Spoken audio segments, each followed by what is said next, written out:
When the Tang monk heard what he said, he was about to believe him, but 8 Rules would not desist from slander.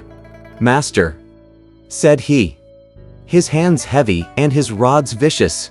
"He has beaten someone to death, but, fearing your recital, he deliberately changed her into something like this just to befuddle you."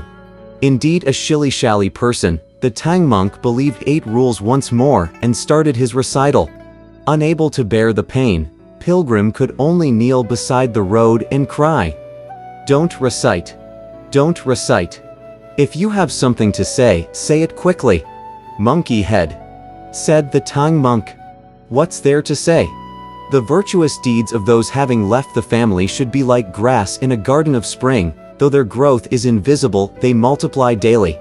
But he who practices evil is like a whetstone, though its ruin is invisible, it diminishes daily. You manage to get away even after beating to death altogether 3 persons only because there's no one here to oppose you, to take you to task in these desolate wilds. But suppose we get to a crowded city, and you suddenly start hitting people regardless of good or ill with that morning staff of yours, how would I be able to go free from that kind of great misfortune caused by you? You'd better go back." "Master," said Pilgrim, "you have really wronged me. This is undeniably a monstrous spirit, bent on hurting you. I have helped you to ward off danger by killing her, but you can't see it. You believe instead those sarcastic and slanderous remarks of idiot to such an extent that you try to get rid of me several times. The proverb says, nothing can occur 3 times. If I don't leave you, I'll be a base and shameless fellow. I'll go. It's no big deal, in fact, for me to leave, but then you will have no man to serve you." Turning angry, the Tang monk said, "This brazen ape is becoming even more unruly. So you think that you are the only man around here? Wu Neng and Wu Jing, they are not men." When the great sage heard this statement about the other 2 disciples, he was so deeply hurt that he could not but say to the Tang monk, "Oh misery!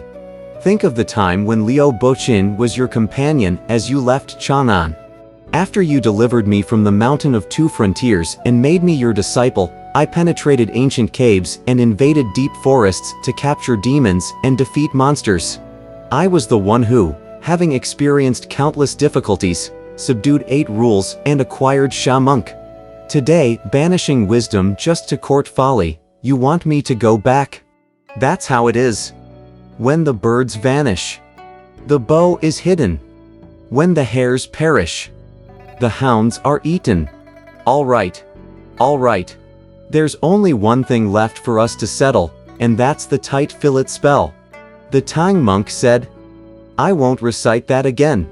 "That's hard to say," said Pilgrim. "For when the time comes for you to face those treacherous demons and bitter ordeals, and when you, because 8 Rules and Sha Monk cannot rescue you, think of me and cannot stop yourself from reciting it, I'll have a headache even if I'm 100,000 miles away. I'll have to come back to see you, so why don't you let this matter drop now?" When the Tang monk saw that Pilgrim was so long-winded, he became angrier than ever. Rolling down from his horse, he told Sha Monk to take out paper and brush from one of the wraps. Fetching some water from a brook nearby, and rubbing out some ink with an ink slab on a rock, he wrote at once a letter of banishment. Handing it over to Pilgrim, he said, "Monkey head. Take this as a certificate.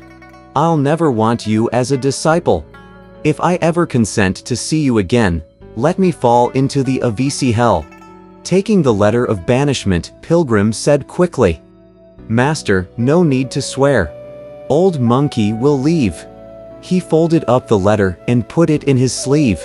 Attempting once more to placate the Tang monk, he said, "Master, after all, I have followed you for all this time because of the Bodhisattva's instructions. Today I have to quit in mid-journey and am not able to attain the meritorious fruit. Please take a seat and let me bow to you, so that I can leave in peace." Tang monk turned his back and refused to reply, mumbling only, "I'm a good priest, and I won't take the salutation of an evil man like you." When the great sage saw that the Tang monk refused to answer, he resorted to the magic of the body beyond the body. Pulling 3 pieces of hair from the back of his head, he blew on them a magic breath and cried, "Change." They changed at once into 3 pilgrims, who along with himself surrounded the master on all 4 sides. The master tried to turn left and right, but he was unable to dodge anymore and had to receive a bow from one of them. Jumping up, the great sage shook his body and retrieved his hair. Then he gave the following instructions to Sha Monk, saying, "Worthy brother, you are a good man. Do be careful, however, that you don't listen to the foolish nonsense of 8 rules.